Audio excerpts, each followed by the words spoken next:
Bismillahirrahmanirrahim. Alhamdulillah nahmaduhu wa nasta'inuhu wa nastaghfiruh. Wa na'udzu billahi min shururi anfusina wa min sayyiati a'malina.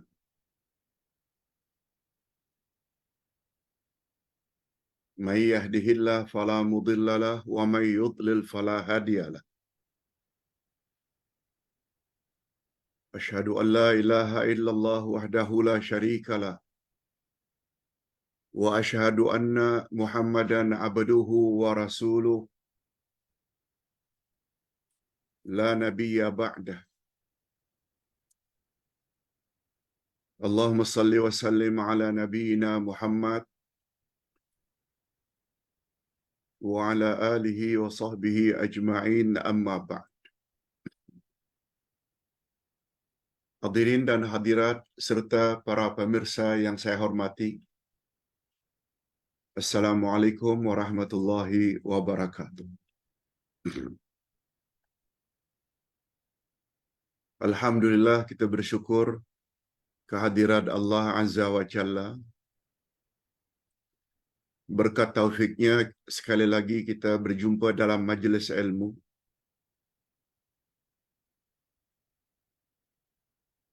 Yang akan kita isi dengan tajuk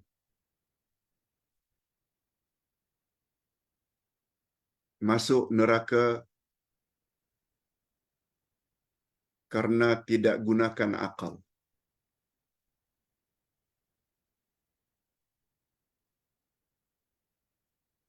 Gara-gara tidak gunakan akal, manusia boleh masuk neraka.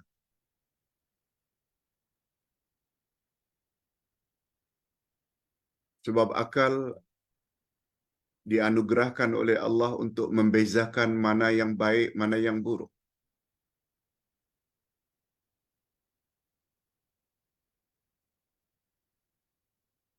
Oleh sebab itu, manusia dibezakan dengan binatang. Binatang kalau buat apa yang dia suka, wajar saja. Sebab binatang tidak punya akal, tidak punya fikiran untuk membezakan mana baik dan mana yang buruk. Tapi manusia diberi oleh Allah akal, tetapi tidak dimanfaatkan akal untuk memikirkan mana baik, mana buruk. Manusia seperti itu diberi amaran oleh Allah akan dilempar dalam api neraka.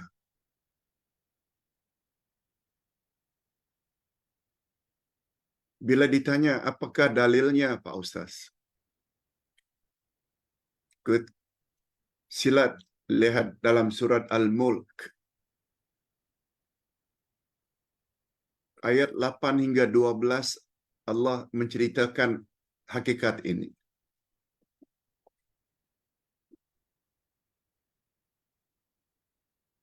Karena perkara ini dianggap atau termasuk perkara penting, kita akan jadikan topik ini dua bahagian. Hari ini bahagian pertama, dan Khamis akan datang insya-Allah bahagian kedua, bahagian yang terakhir. Karena sungguh banyak yang kita ingin perkatakan tentang peranan akal. Okey. Untuk mendapat keberkatan dan tertanam keyakinan dalam hati tanpa ragu, apa firman Allah yang berkaitan tentang itu? Barangkali banyak di antara kita yang hafal surat Al-Mulk. Surat Al-Mulk dinamakan juga dengan surat Al-Munjiyah, surah penyelamat daripada azab kubur dan azab api neraka. Di antara kandungannya tertera dalam surat Al-Mulk, khasnya ayat 8 hingga 12, Allah berfirman,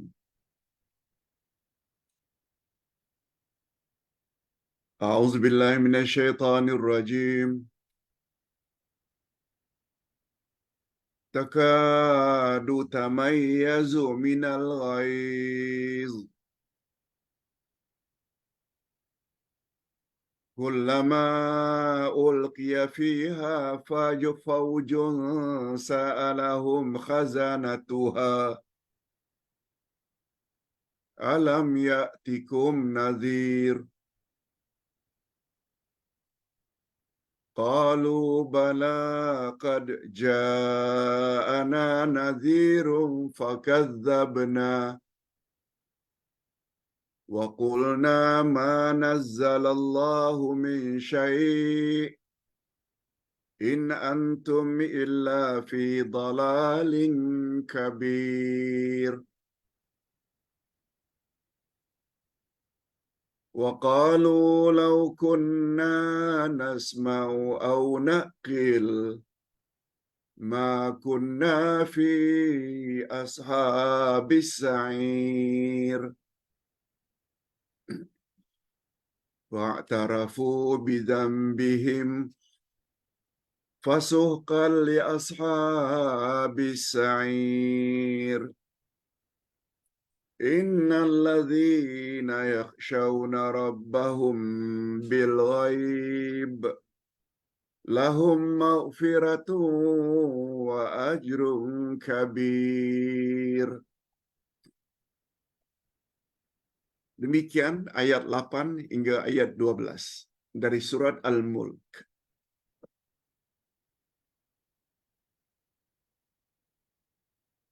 Banyak masyarakat kita yang mengamalkan habis Isya baca surat Al-Mulk. Memang dianjurkan oleh Nabi sallallahu alaihi wasallam.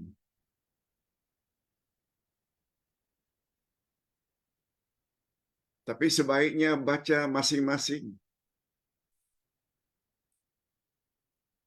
Tak perlu baca bersama-sama habis Isya. Tak perlu. Baca masing-masing. Itu adalah lebih baik. Sama ada di masjid, di surau, atau di rumah. Baca di rumah lebih baik.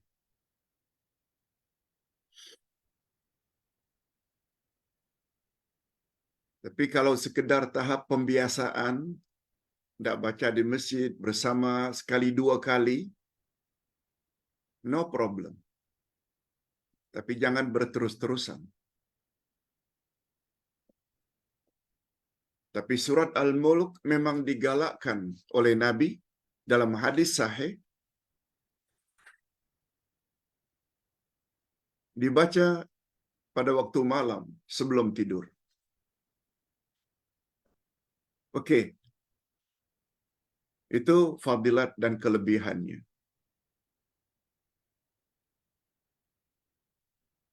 Sekarang kita masuk bab terjemahan. Kita terjemahkan dulu terjemah harfiah. Apa dia, Pak Ustaz? Kita terjemahkan satu demi satu. Ayat 8 dulu. Itu sebabnya supaya lebih sempurna, kita bagi topik ini menjadi dua. Atau kalau perlu tiga. Karena topik ini sangat mustahab.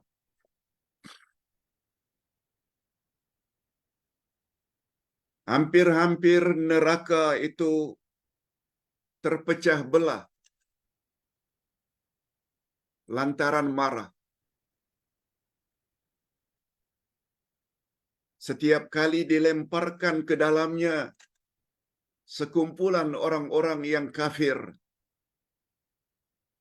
Setiap kali orang-orang yang ingkar dilempar dalam api neraka, penjaga-penjaga neraka bertanya kepada mereka, apakah belum pernah datang kepada kamu di dunia seorang pemberi peringatan sebelum disiksa dalam neraka? Di pintu masuk neraka, penjaga neraka tanya, apakah di dunia dulu tidak pernah ada orang yang datang memberi kamu peringatan? Ayat selanjutnya, ayat 9. Mereka orang-orang kafir menjawab,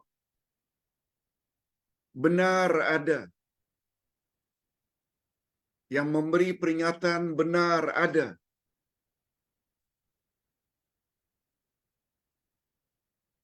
Sesungguhnya telah datang kepada kami seorang pemberi peringatan. Cuma mereka jawab,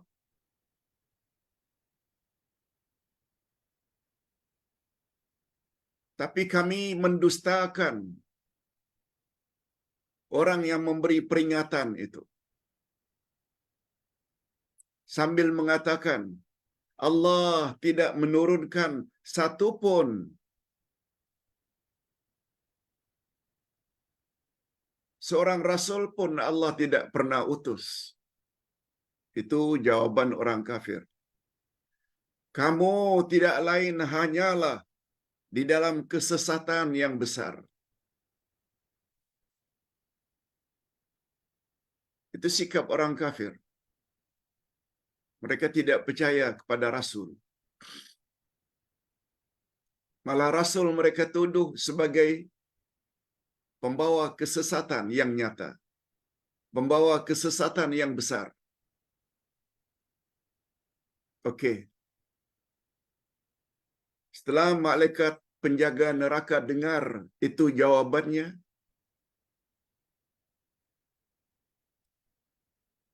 lalu malaikat penjaga neraka pun humban mereka ke dalam neraka.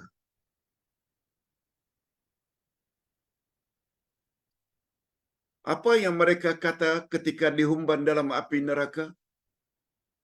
Mereka berkata, sekiranya kami mendengarkan, lau kunna nasma,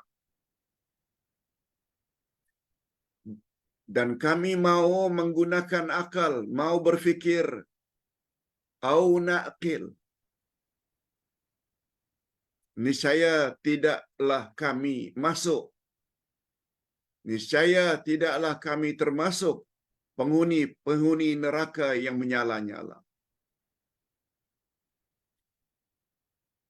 Mereka mula menyesal. Setelah ditanya oleh malaikat penjaga neraka, sebelum memasukkan mereka ke dalam neraka, tak adakah orang yang memberi peringatan kepadamu dulu di dunia? Mereka jawab, ada. Cuma kami dustakan dan kami katakan bahwa mereka itu adalah pembawa kesesatan yang besar. Para rasul dituduh pembawa kesesatan. Lalu atas dasar jawaban itulah, maka penjaga neraka katakan, silakan masuk neraka. Sudah masuk dalam neraka, mereka pula berkata, kalaulah dulu di dunia kami mau mendengar dan mau gunakan akal, sudah tentu kami tidak akan masuk dalam api yang bernyala-nyala. Itu ayat 10. Apa kata ayat yang ke-11? Fa'tarafu bidzambihim, mereka mengakui terhadap dosa-dosa mereka itu. Maka kebinasaanlah bagi penghuni neraka. Neraka yang menyala-nyala. Na'udzubillah min zalik. Lalu pada ayat yang ke-12 Allah sebut golongan yang satu lagi, yaitu golongan yang akan masuk syurga. Allah menceritakan, sesungguhnya orang-orang yang takut kepada Tuhannya yang tidak nampak. Allah Maha Ghaib, tapi mereka beriman walaupun Allah tak nampak. Mereka akan memperoleh ampunan dan pahala yang besar, yakni syurga. Allahumma ja'alna minhum. Dalam ayat-ayat ini Allah menceritakan tentang dua golongan. Ada golongan yang masuk neraka, ada golongan yang masuk syurga. Nah, kita nak pilih yang mana satu? Penjelasan sudah ada. Okey. Demikian terjemah harfiah. Sekarang kita masuk bab terjemah maknawiyah, sambil mengambil pengajaran dari ayat demi ayat.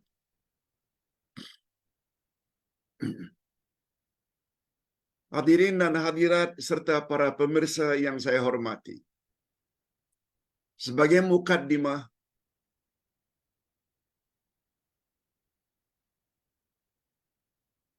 walaupun Islam ini melarang kita menggunakan akal secara berlebih-lebihan, dilarang. Menggunakan akal melebihi daripada firman Allah.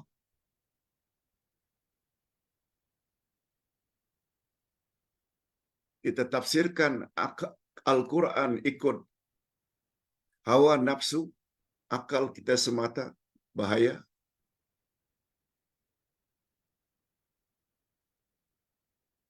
Itu sebabnya peringkat-peringkat ilmu tafsir yang paling tinggi kualiti tafsir Quran bila Quran ditafsirkan oleh ayat Quran yang lain.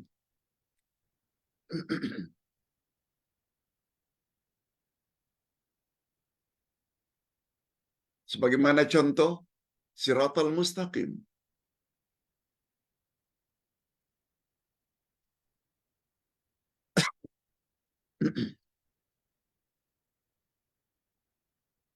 Yang kedua, kualiti tafsir Al-Quran yang sangat tinggi. Yang keduanya, bila ayat Quran ditafsirkan oleh hadis Nabi.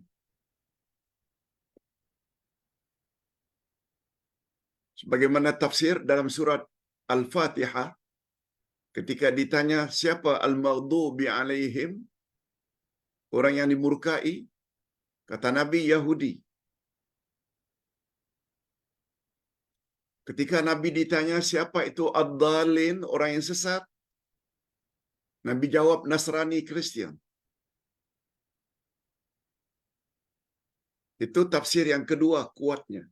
Setelah tafsir Quran dengan Quran, tafsir Quran dengan hadis Nabi, baru yang ketiga kuatnya Al-Quran.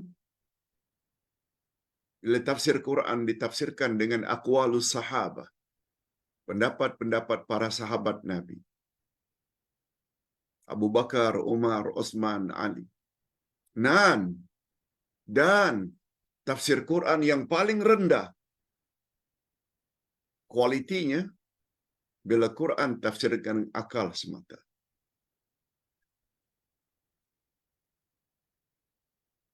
Itu sebabnya orang-orang yang cenderung kepada liberal, mereka suka gunakan akal.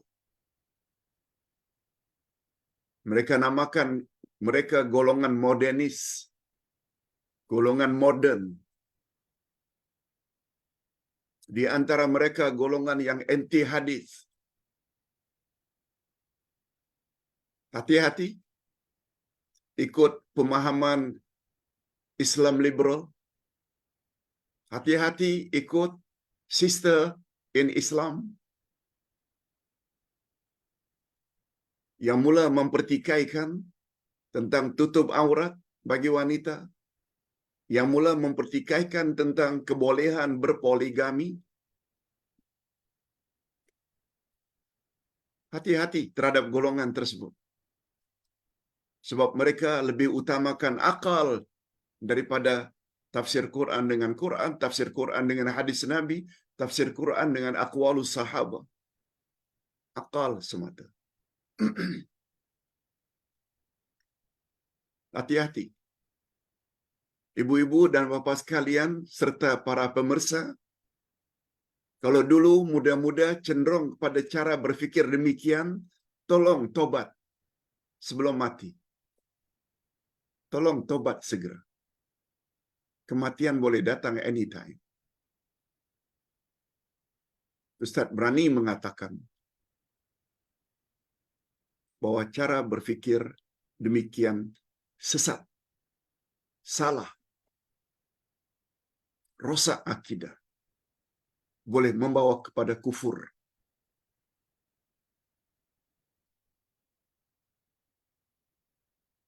Itulah golongan Mu'tazilah.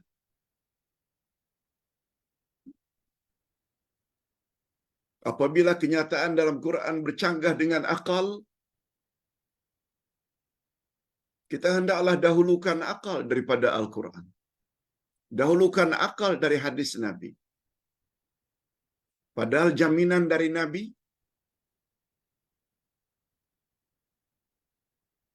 kita hanya selamat bila kita ikut Quran dan Sunnah.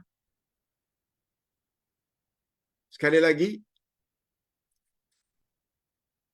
walaupun Islam melarang kita menggunakan akal secara berlebih-lebihan, tapi in the same time, sungguh banyak ayat Quran yang menyuruh kita gunakan akal. Gunakan akal sewajarnya. Berapa banyak ayat-ayat Al-Quran menegur, afala ta'qilun? Apakah kamu tidak berakal? Afala tatafakkarun? Apakah kamu tidak berfikir?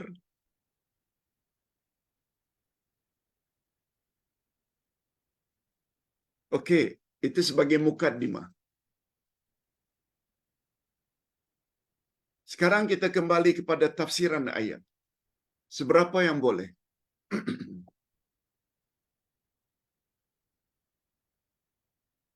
Sebab pada sesi yang kedua kita akan menjawab beberapa pertanyaan jamaah.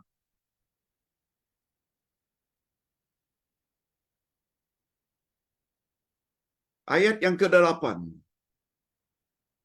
Hampir-hampir neraka itu terpecah belah. Hampir-hampir saja neraka terpecah-pecah lantaran marah. Oh, neraka pun pandai marah. Neraka pun marah terhadap orang-orang yang kafir, orang-orang yang ingkar, orang-orang yang tidak taat Allah dan tidak taat Rasul. Hampir-hampir. Allah gunakan istilah takadu. Hampir-hampir.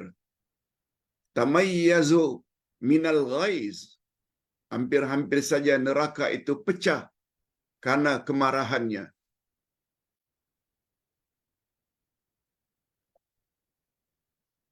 Setiap kali dilemparkan ke dalamnya sekumpulan orang-orang kafir. Orang kafir maknanya orang ingkar. Tak semestinya non-Muslim.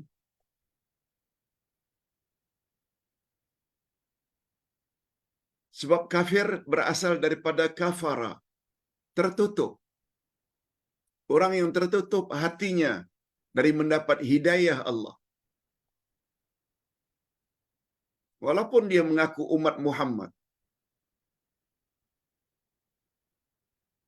Jadi setiap orang-orang yang tertutup hatinya daripada mendapat hidayah Allah, dilempar dalam neraka, neraka hampir-hampir pecah karena marahnya terhadap orang tersebut. Lalu penjaga-penjaga neraka bertanya kepada mereka, apakah belum pernah datang kepada kamu seorang pemberi peringatan? Siapa maksudnya pemberi peringatan? Para rasul.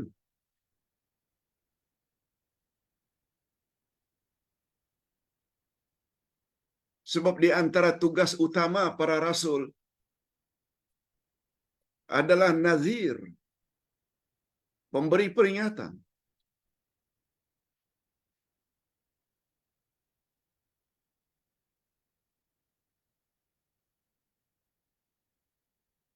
Allah Subhanahu wa taala menyebut dalam Al-Quran dalam banyak ayat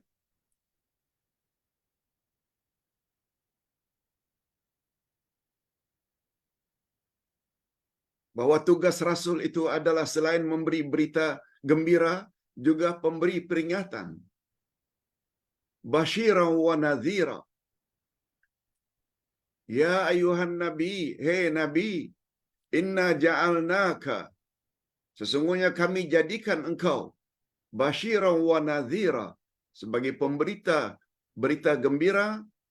Siapa salat masuk syurga, siapa puasa masuk syurga, siapa buat ihsan pada ibu bapa masuk syurga. Wa nadhira, dan pemberi peringatan. Jangan berzina, jangan minum arak, jangan berjudi, jangan rasuah. Itu nazira.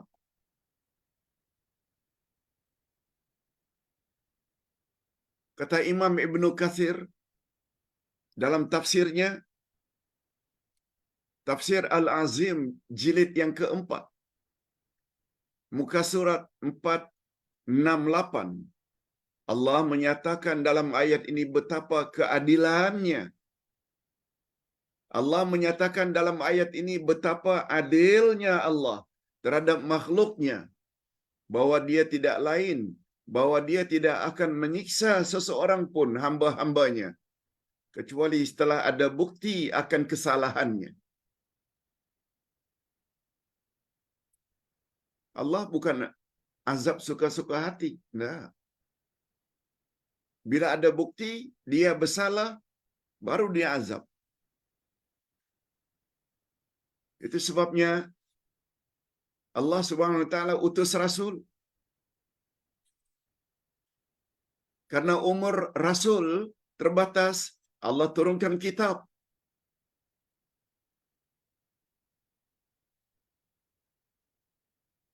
Bagi umat akhir zaman diutus Nabi Muhammad.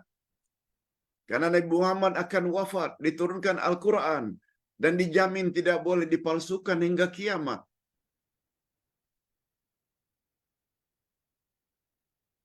Itu sebabnya malaikat penjaga neraka tanya, belum datangkah kepada kamu seorang yang memberi peringatan, yaitu Rasul kami?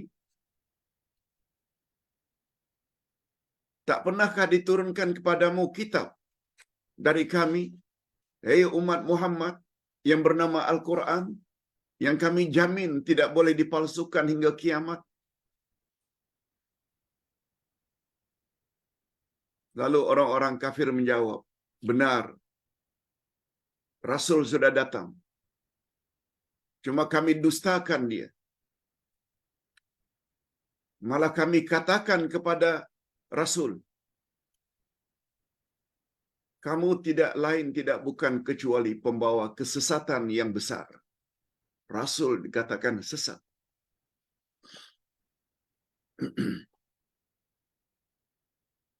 Maknanya mereka mengaku sendiri. Timbul pertanyaan sekarang, Pak Ustaz, macam mana dengan kita hari ini? Rasul dah meninggal dunia. Rasul sallallahu alaihi wasallam bersabda, "Al-ulama'u warasatul anbiya." Ulama itu penerus tugas Nabi. Memang kita tak jumpa Nabi Muhammad sallallahu alaihi wasallam. Beliau meninggal pada tahun 10 atau 11 Hijriah. Sekarang sudah 1445. Sudah 1430 tahun yang lalu. 15 abad yang lalu baginda telah wafat. Tapi kita tak boleh mengatakan kami tak jumpa pun. Masih banyak hari ini ulama-ulama penerus tugas Rasul. Ajar Al-Quran dan tafsirannya kepada kita. Ini antara lain Surat Al-Mulk. Bimbing kita memahami hadis-hadisnya. Bimbing kita cara beribadat dengan betul. Dengan membawa dalil Quran dan Sunnah.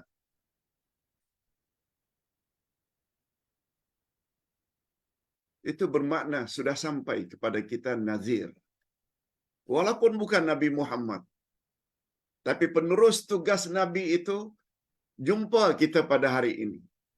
Khasnya kita yang tinggal di ibu kota. Di kota-kota besar. Kuala Lumpur, Selangor,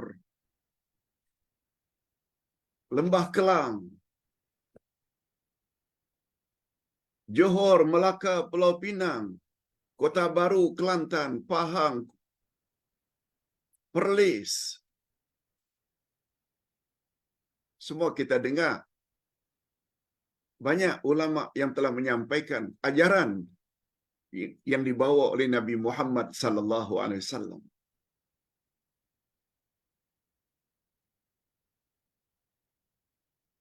Oleh sebab itu kepada orang yang menyampaikan Quran, sunnah Nabi, akidah yang betul, melarang syirik, melarang khurafat, melarang bid'ah dengan dalil yang kuat. Tapi bila sikap kita kata, kamu ini pemecah belah,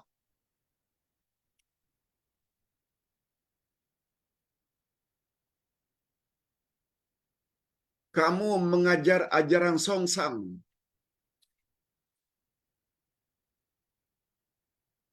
hanya semata-mata karena apa yang diajarkan itu bercanggah dengan amalan nenek moyang. Dia tidak lihat ayat Quran yang dibawa, hadis Nabi yang dibawa, lengkap dengan derajat hadis sekali. Dia tak ada lihat dari sudut itu. Orang macam itu, ini dia yang akan dia hadapi. Sudah datang pada kami Rasul atau penerus Rasul. Mereka ajar kami. Mereka beri peringatan kepada kami. Tapi kami katakan kepada mereka, kamu ini tidak lain, tidak bukan pembawa kesesatan yang besar. Wujud hari ini. Berapa banyak ustaz-ustaz sunnah yang membawa lengkap. Bukan hanya ucapan, ditulis dalam bentuk kitab. Tetap saja dituduh dengan tuduhan yang bermacam-macam. Ini dia yang Ustaz kata topik ini penting.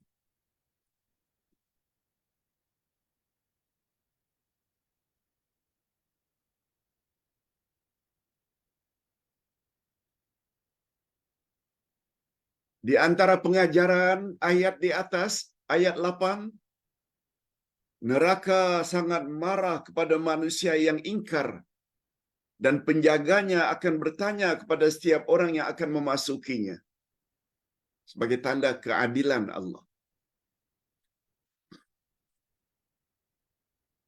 Yang kedua, di antara pertanyaan penjaga neraka, apakah belum datang kepadamu orang yang memberi peringatan, yakni Rasulullah atau penerus tugas Rasul, para ulama? Yang ketiga, Allah SWT yang maha adil. Dia tidak akan menyiksa sesiapapun melainkan setelah terbukti kesalahannya. Ini yang Ustaz katakan tadi. Andai kata masa-masa silam, kita di antara orang yang mencemuh, mencaci para pendakwah yang lengkap membawa ayat Quran dan hadis Nabi. Tolong tobat segera. Tolong minta ampun pada Allah. Sebab jawaban seperti itu tuh akan mengakibatkan dilempar dalam api neraka. Coba dengar apa jawaban orang-orang yang ingkar tersebut. Mereka menjawab, memang benar. Sesungguhnya telah datang kepada kami seorang pemberi peringatan. Jangan syirik, jangan buat khurafat, jangan buat bid'ah, jangan buat penambahan-penambahan sana sini terhadap ajaran Quran. Telah datang. Tetapi kami mendustakan mereka. Dan kami katakan Allah tidak menurunkan sesuatu pun. Tak, itu hanya rekaan kamu. Kamu tidak lain hanyalah di dalam kesesatan yang besar. Ustaz-ustaz yang coba menyampaikan kebenaran itu justru dituduh sebagai pembawa kesesatan yang besar.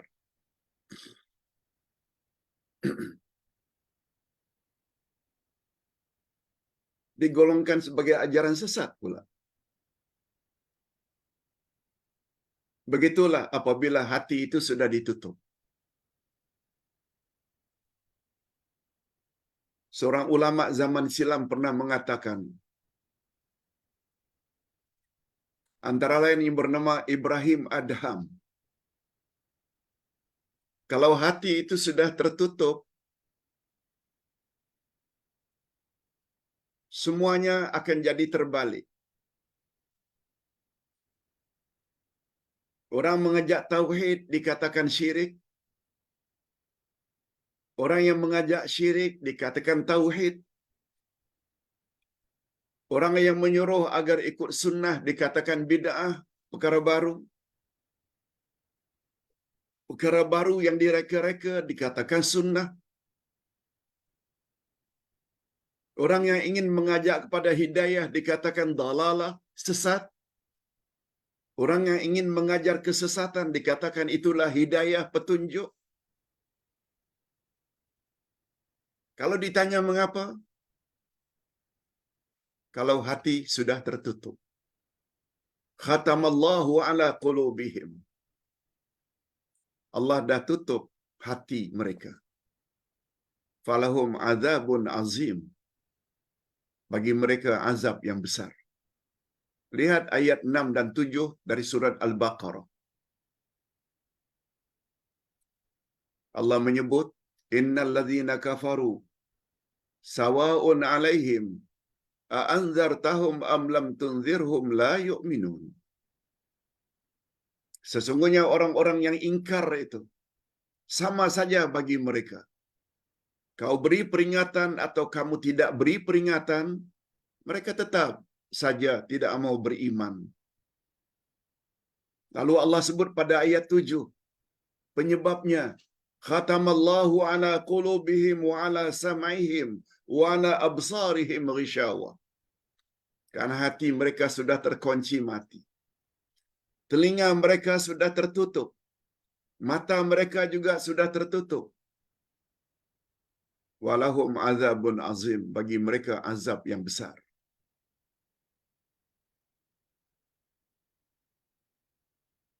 Hadirin dan hadirat rahimakumullah. Orang-orang kafir mengakui bahwa pemberi peringatan yakni Rasul memang telah datang kepada mereka. Tapi mereka mendustakannya. Malahan mendakwa semasa di dunia kononnya Rasul itu di dalam kesesatan. Allah Subhanahu wa taala menegaskan dalam ayat di atas bahwa penyebab utama mereka dilempar ke dalam api neraka karena mereka mendustakan ajaran yang dibawa oleh Rasul, yang disampaikan oleh ustaz-ustaz sunnah khasnya.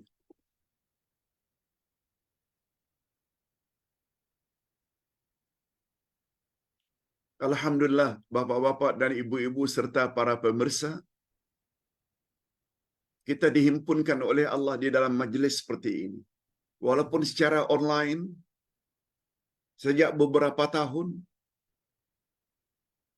kita dapat penjelasan sehingga mana-mana keyakinan dulunya yang tidak ada asas dari Quran dan Sunnah kita ketepikan, kita buang, kita ganti dengan yang baru yang ada dalil dan hujahnya. Mana-mana amalan dulu, setelah kita belajar, kita pastikan amalan itu tidak ada dalil dari Nabi, kita tinggalkan. Dan kita hanya beramal sesuatu yang ada hujah dan dalilnya dari Nabi sallallahu alaihi wasallam. Alhamdulillah. Mudah-mudahan kita berterus-terusan sampai akhir hayat sehingga layak mendapat husnul khatimah. Islam bukan agama nenek moyang. Islam bukan agama agak-agak. Islam agama ilmu. Islam agama yakin. Dan yakin mustahil kita perolehi tanpa mengetahui dalil dari Quran dan Sunnah Nabi sallallahu alaihi wasallam. Itu sebabnya mengapa buku seperti ini sangat perlu ke arah memahami Al-Quran dan Al-Hadis. Memahami, kena faham. Macam mana kalau tak faham untuk dijadikan pedoman?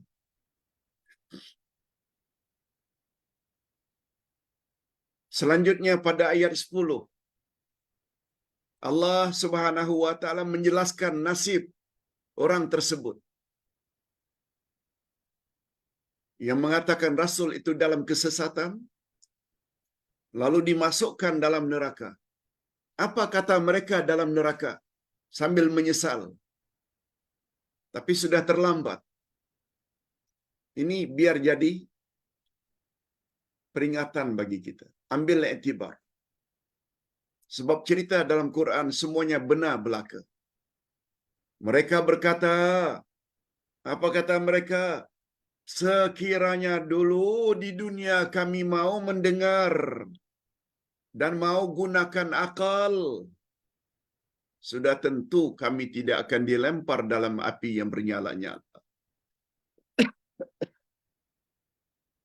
Lau kunna nasma. Kalau kita faham bahasa Arab. Kunna, kalaulah dulu kami. Dulu di mana? Di dunia. Kami mau mendengar ceramah-ceramah online. Mau mendengar tafsir Quran. Kalau dulu kami di dunia mau mendengar hadis-hadis Nabi, panduan-panduan akidah, cara ibadat. Kalaulah dulu kami suka mendengar. Au naqil, menggunakan akal. Sudah tentu kami tidak akan dilempar dalam api yang bernyala-nyala.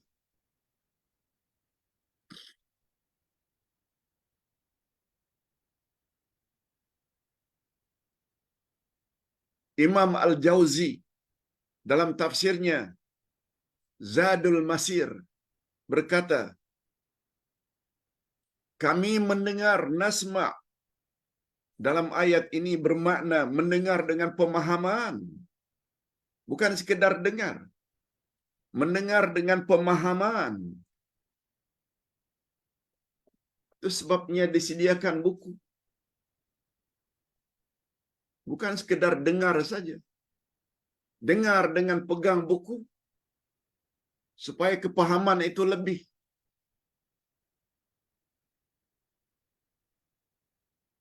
Jadi dengar untuk memahami.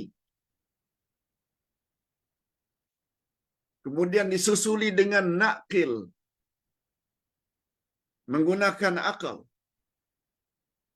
Akal kegunaannya untuk membezakan mana yang baik, mana yang buruk. Ini hanya cakap seseorang. Ini pula cakap Rasulullah Cakap siapa yang kita perlu ikut? Rasulullah ini maksum. Apalagi cakap Allah. Cakap Allah tidak ada yang dusta. Zalikal kitabul la raiba fi. Inilah kitab Quran, tidak ada sedikit pun keraguan di dalamnya. Al-haqqu mir rabbik. Kebenaran itu segala yang datang dari Tuhanmu. Orang yang ajar kita lengkap dengan ayat Quran, hadis Nabi, kita tolak. Orang yang mengejar kita pakai cakap-cakap kosong tanpa membawa ayat Quran, hadis Nabi, oh, kita percaya sungguh. Di mana akalmu? Di mana letaknya akal? Ini yang Allah tanya dalam Al-Quran. Afala ta'qilun? Apakah kamu tidak berakal? Orang yang dijamin maksum. Orang yang mendapat langsung rekomendasi daripada Allah. Ayat 21 Al-Ahzab. Laqad kana lakum fi Rasulillahi uswatun hasanah. Sesungguhnya pada diri Rasulullah itu bagimu terdapat contoh teladan yang terbaik. Allah yang cakap. Kita tinggalkan Quran, kita tinggalkan hadis. Hanya sekedar nak dengar cakap seseorang yang kemungkinan ada benar, ada salah. Di mana akalmu? Ini yang Ustaz maksudkan. Gara-gara tak gunakan akal, dilempar dalam api neraka. Padan muka. Karena di dunia dulu tak mau gunakan akal.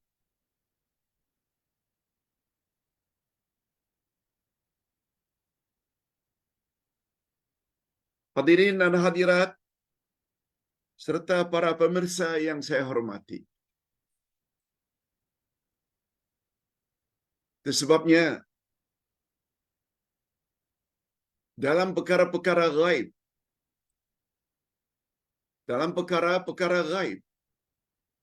sesuatu yang kita yakini adanya tapi tak nampak. Ada syurga, ada neraka, ada hisab, ada siratal mustaqim, ada alam barzakh. Kita hendaklah dahulukan nakal daripada akal. Apa makna nakal, Pak Ustaz? Akal dari kata nukilan. Oh, saya tulis buku ini, pendapat si fulan, saya nakal, saya nukil dari kitab anu, karangan anu, juzuk sekian, halaman sekian. Kan ada istilah nukilan. Nukil, nakal, sama. Maknanya kita pindahkan dari Al-Quran atau sunnah Nabi. Dalam pandangan Ahlus Sunnah wal Jamaah, prinsip yang selamat, kita hendaklah dahulukan nakal daripada akal. Ikut jejak langkah Abu Bakar As-Siddiq. Quran cakap Isra' Mi'raj itu memang betul-betul terjadi. Nabi Muhammad cakap Isra' Mi'raj memang wujud dan memang berlaku. Berangkat habis Isya', balik sebelum subuh. Perjalanan yang begitu jauh. Abu Bakar percaya tak? Percaya. Itu sebagai contoh. Orang dahulukan nakal daripada akal. Menurut akal, memang tak logik. Menurut akal, memang tak masuk akal. Perjalanan Mekah, Palestin naik langit pertama, kedua, 7 Sidratul Muntaha, kemudian menemui Allah, kemudian ulang balik sampai sekian kali untuk mendapat penurunan salat dari 50 waktu menjadi 5 waktu. Semua itu berlaku antara isyak dengan subuh. Menurut akal tidak logik. Tapi Quran cakap macam itu. Hadis cakap macam itu. Abu Bakar dahulukan apa kata Allah, apa kata Rasul. Apa kata Allah, apa kata Rasul, itulah nakal. N-A non qaf lam. Itu lebih dahulu daripada ain qaf lam, akal. Itu maksudnya.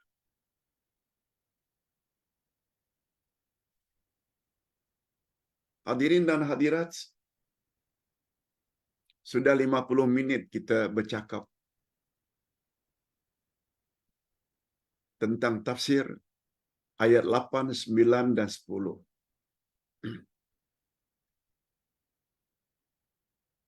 Minggu hadapan insya-Allah kita sambung dengan ayat 11 dan 12.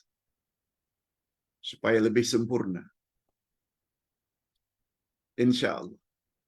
Kalau panjang umur.